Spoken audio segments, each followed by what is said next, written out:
Tá com vocês aqui, torcedores e torcedoras do Furacão, sobre Lucas Diori, que era um jogador que já estava aí sendo especulado há um bom tempo no Furacão, né, para ser contratado. E finalmente o negócio saiu, né, no momento em que o Siles vai embora, né, foi negociado com o Huracán de Parque Patricios da Argentina. E acho que essa avaliação do elenco tem que ser feita o tempo inteiro, né? Essa remontagem de elenco, o jogador chegou, tem que ser avaliado. Se há uma conclusão de que o jogador não pode ser tão interessante assim na temporada, ou, né, ainda que haja uma avaliação de que o jogador pode ser interessante, se houver também uma boa proposta, enfim, nessas duas situações basicamente, eu acho que não tem nenhum problema em negociar o jogador. Então, se eles não deu certo, né, mas abre até, inclusive, essa saída, a possibilidade para mais um estrangeiro, né? Aí chega o Giório para compor este elenco e com condição de jogar, tá? Tem condição para chegar e jogar, sim, no Furacão. Este vídeo aqui é um vídeo em que, com o qual, né, eu tento me reconectar com a torcida do Furacão, com quem tenho aí uma experiência bastante interessante na infância, já contei aqui, no outro vídeo que fiz, no qual relatei que meu pai, meu velho pai, né, que Deus o tenha, né, falava, né, prognosticava o crescimento do Furacão, né, falava que lá, né, na capital curitibana, né, não ia ter para ninguém no certo momento, né, e que o Furacão teria uma torcida muito maior, né, gigantesca, aquela parada de divisão de torcida, tal, né, com muitos corintianos presentes ali e tal, isso ia ser completamente reduzido com o tempo, porque ele previu o crescimento colossal do Atlético Paranaense, né, acertou, né. E além disso, vale contar que também, né, quando criança, eu ficava muito enfeitiçado, né, com as cores vivas, né, esse preto, né, e esse vermelho, né, essa junção dessas duas cores, gerava uma camisa muito bonita, né, que também me encantava profundamente, né? Então eu já contei essa história aqui no outro vídeo, e quero seguir bastante de perto agora o Furacão, porque eu acho que é um débito, uma dívida que eu tinha com essa torcida e com esse clube tão sensacional que é o maior, né, com todo respeito mesmo, tá? Neste momento não dá para questionar, né, o maior clube de futebol do Paraná, né? E não somente isso, né? No Paraná não dá para comparar. Hoje a gente pode falar que os outros pararam no tempo, um parou no tempo, o outro, né? Precisou se juntar, né? Na história, na época, quando eu era criança, havia dois, né? Um tal de Pinheiros e um tal de Colorado. Os dois se juntaram para formar um clube que hoje a gente sabe perfeitamente que significa absolutamente nada de mais relevante no futebol paranaense, perto, por exemplo, do Furacão, né? Esse não significa nada perto do Furacão. O outro, o grande arquival deste momento, também parou no tempo em relação ao Atlético Paranaense, né? Eu tenho realmente muito respeito pelo grande arquival do Atlético Paranaense, mas também parou no tempo, né? Parou no tempo. O time que continuou crescendo aí foi o Furacão. Não dá para comparar, né? Então, acho que eu tenho essa dívida aí de acompanhar mais de perto, e aí eu vou fazer isso o ano inteiro, temporada inteira a partir de agora, independente de ter ou não o acesso aqui de torcedores do Furacão ao meu canal, independente de aumentar o número de torcedores do Furacão, é uma questão jornalística, né? E uma questão também pessoal. Vou fazer esse trabalho de seguir de perto o Furacão. Vou sim à Arena da Baixada nessa temporada ver um jogo dessa equipe lá na Arena, né? Enfim, e vamos seguir com isso, portanto, neste vídeo. Falar sobre o Lucas Diori, jogador argentino de 27 anos. É um jogador que, se nós olharmos para a última temporada dele, não foi das melhores, né? 17 jogos, 15, na verdade, completos, apenas 2 gols, números certamente muito irrisórios para um centroavante. Entregou 2 assistências nessa temporada, entregou também algumas pré-assistências. Se a gente olha para as outras temporadas do Diori, a gente percebe que tem algo aí errado com essa temporada. Essa temporada não explica o jogador. As demais temporadas sim explicam muito bem o que é esse centroavante argentino. E acho que, se nós olharmos, por exemplo, para o que era o time do Pachuca, dirigido pelo Guillermo Almada, a gente vai entender um pouquinho a dificuldade do Diori para fazer gol. Aliás, todo mundo tinha dificuldade para fazer gol nessa equipe, né? Ultimamente, né, nos últimos jogos do Diori com o Pachuca, ele jogava com Ilian Hernández em alguns momentos, e aí é uma confusão total. Era o Almada jogando com 2 centroavantes, né? Não estava funcionando. Um acabava ocupando o espaço do outro. Houve momentos também em que ele deixou muito isolado o centroavante. Era um time muito recuado, que tentava fechar muito o primeiro campo, né? E nem sempre saía com toda velocidade para o campo de ataque, obrigando o centroavante a ficar muito isolado. Veja você que interessante, né? Quando o Diori tentava baixar bastante para tentar ajudar, o próprio técnico, né, solicitava que ele voltasse a ficar um pouco mais isolado, esperando essa bola. Essa bola nunca chegava. Ele projetava um time para ter um camisa 9 ali, para receber essa bola, brigar por essa bola pelo alto, né? e aí segurar essa bola, esperar a chegada de outros jogadores pelo lado do campo, também por dentro, né? E aí, ou seja, fazer o pivô, né? Cadenciar quando a bola chegava ali, esperar a chegada de outros atletas da equipe pelo lado do campo e também pelo centro. Mas essa bola aérea nunca chegava. Não chegava. Dentre outras coisas, porque você não tinha esse grande lançador na equipe do Pachuca. E também em virtude de que a saída sempre, né, no contra-ataque, saía pelo centro do campo, mas sempre com a aproximação de jogadores pelo lado, né? E aí você tem o corredor lateral, o corredor central, né?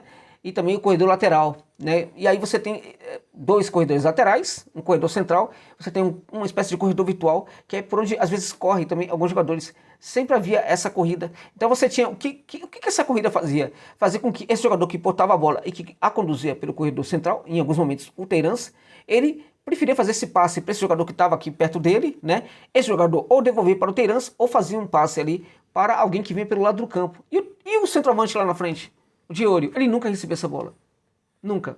Então tinha muito problema na equipe do Almada. Não dá para questionar a qualidade do Diório na temporada passada, porque todo mundo foi muito mal. Um time completamente engessado. Um time muito, muito mal montado pelo Almada, né, com ideias completamente equivocadas e com intérpretes diferentes para esse jogo. Às vezes ele jogava com o Diório com outro centroavante, às vezes o Diório jogava como um segundo atacante, mas nunca exercia a função de segundo atacante, era obrigado novamente a ficar isolado lá na frente, enfim, era uma bagunça. Então não dá pra gente questionar o que foi o Diório na temporada passada, porque ele foi vítima de uma equipe completamente, assim, desfacelada taticamente, né? Não podia dar no que dava. Aliás, a posição do Pachuca no Campeonato Mexicano muito ruim, também em virtude do comando técnico feito pelo Guillermo Almada, né? Bom, se a gente olhar para as outras temporadas, a gente vai ver que os números do jogador são bem diferentes. Em 2021, ele fez 14 jogos, né? Ele teve 14 jogos, fez 9 gols. Desses 14 jogos, ele jogou apenas 13 como titular, né? Ele entregou 9 gols, também entregou as suas assistências, isso em 2021. Na temporada de 2022, ele fez 22 jogos, né, entrou em campo em 22 partidas. Nem todos os jogos ele jogou totalmente os 90 minutos, nem toda a partida ele entrou como titular. Desses 22 jogos, ele entregou 11, ele fez 11 gols, ou seja, na média aí de meio gol por jogo, né? Na temporada de 2022/23, né, que o futebol mexicano tem disso, portanto, a temporada atual sequer terminou, né?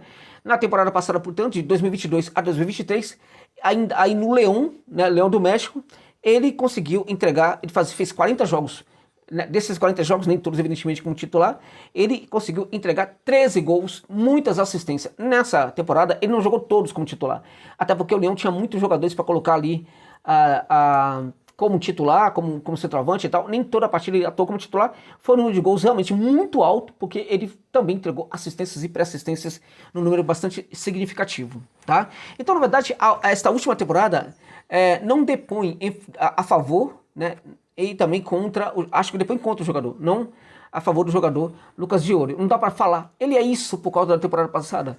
Dá para falar o que ele é a partir das últimas temporadas, com exceção desta última de 2023/24 do Diório. Tá bom, gente? 1,90 m, alguns já falaram que ele tem 1,92 m, 1,91 m, pula muito. Quando ele estava ainda no Aldosive, alguém falou para mim, naquela ocasião, que ele tinha 1,93 m, né? Eu não entendo por que erram tanto na medição do jogador, porque sempre erram, sempre varia, né? Eu diria para você que tá ali entre 1,91 m, 1,92 m, na minha opinião, neste momento. Portanto, ele é alto, um centroavante alto, né? Porém, é um centroavante interessante, sabe, gente? Porque ele é rápido, né? Ele é muito alto, mas ele é rápido. Ele é um jogador que consegue, né, assim, conduzir muita bola, inclusive em velocidade. Um jogador que gera... Porque um jogador tão alto, ele geralmente se atrapalha muito quando conduz a bola, né? É um jogador que conduz muito bem. Ou seja, se ele conduz a bola em velocidade, é rápido para a velocidade dele, e ele consegue também entregar condução em velocidade, o que é muito curioso. Esse dado já mostra que ele é um jogador que sabe jogar fora da área, tá? O sucesso dele até então, olha só que interessante, o sucesso desse jogador, e olha como ele pode ser interessante para o Furacão, tá? O sucesso do Diório veio muito da leitura dos técnicos anteriores, de que ele é um centroavante que sabe jogar bem, muito bem dentro da área, né? Ele ganha grande parte das disputas aéreas, como também ele é um jogador que sabe jogar muito bem fora da área para o centroavante. Então, nesse sentido, ele sempre trabalhou muito bem fora da área, fazendo esse pivô, segurando, esperando. Ele sempre trabalhou, por exemplo, a recuperação dessa bola ainda no balão do meio de campo, então ele baixa muito para pegar essa bola. Ele, em algumas situações, caía ali como se fosse um segundo atacante, esperando com que o meio-campista trabalhasse por dentro, atacando o espaço como um camisa 9. Isso pelo lado esquerdo, às vezes pelo lado direito. Ele faz esse movimento de facão, né, quando está no setor esquerdo buscando, né, o centro da área. E é um jogador que pisa na área, né, dando a entender para o marcador que vai receber essa bola. E aí, na hora H, ele sai de dentro da área, puxa a marcação, alguém ataca esse espaço também. Ou seja, é um jogador bastante inteligente, né, que sabe praticar muitos bons movimentos que são responsáveis pelo aumento das variações de jogo da sua equipe quando ela chega ali no terço final e principalmente quando ela pisa dentro da área. Então o Iorio, ele é responsável por muita coisa ali no terço final, quando a equipe chega ali na última parte do campo, que é o terço final ali do campo, né? É um jogador, portanto, que ele é muito participativo, um jogador que pode atuar, sim, pelo setor esquerdo aberto, né? Ele pode atuar e pode entregar resultado, ou seja, o que mais sobra no Atlético hoje é centroavante, né? Tem o Mastroeni, que para mim deve ser o titular da equipe e tem que ser o titular da equipe, mas o Iorio, ele pode perfeitamente atuar até mesmo com o Mastroeni, se for o caso. Jogador que pode substituir o Mastroeni, né, quando o Mastroeni não puder jogar, um jogador que pode jogar com o Mastroeni pelo setor esquerdo, um jogador que pode eventualmente até ser colocado no setor direito. Olha as possibilidades que ele oferece. Um jogador que pode perfeitamente ser colocado até mesmo em algumas situações ali extremas, né, como se fosse uma espécie de meia encostado no centroavante, né, as costas do centroavante, ou seja, até mesmo em algumas situações, não muitas, como um camisa 10, que ele pode entregar também algumas situações. Você olha para o pacote, você vê que não é um pacote muito bonito, mas quando você abre o pacote, você percebe que o conteúdo realmente pode ser bastante interessante. Acho que isso resume muito bem o que é o Lucas Diori, o novo reforço aí do Furacão. Então, nesse sentido, gente, é uma boa contratação. Na minha opinião, muito boa contratação. Jogador de perfil baixo que pode entregar resultados interessantes na temporada. Muita gente pode estar achando que se trata de um centroavantão, né? Durão, de cintura dura. Não, tem nada a ver isso daí. É um centroavante que sim sabe muito bem, domina bem as técnicas, né? De ser um camisa 9, né? Tanto dentro da área como fora dela. Portanto, é um centroavante que entrega um pouco daquele centroavante das antigas, quando está dentro da área, e é também um centroavante extremamente moderno, que entrega ações importantes para conectar o jogo da equipe quando a equipe se aproxima ali do terço final. Nesse sentido, em teoria, Lucas Diori para mim é um bom reforço aí, pode ser um bom reforço ou um ótimo reforço para o Furacão a partir dessa temporada de 2024, tá bom, gente? É isso.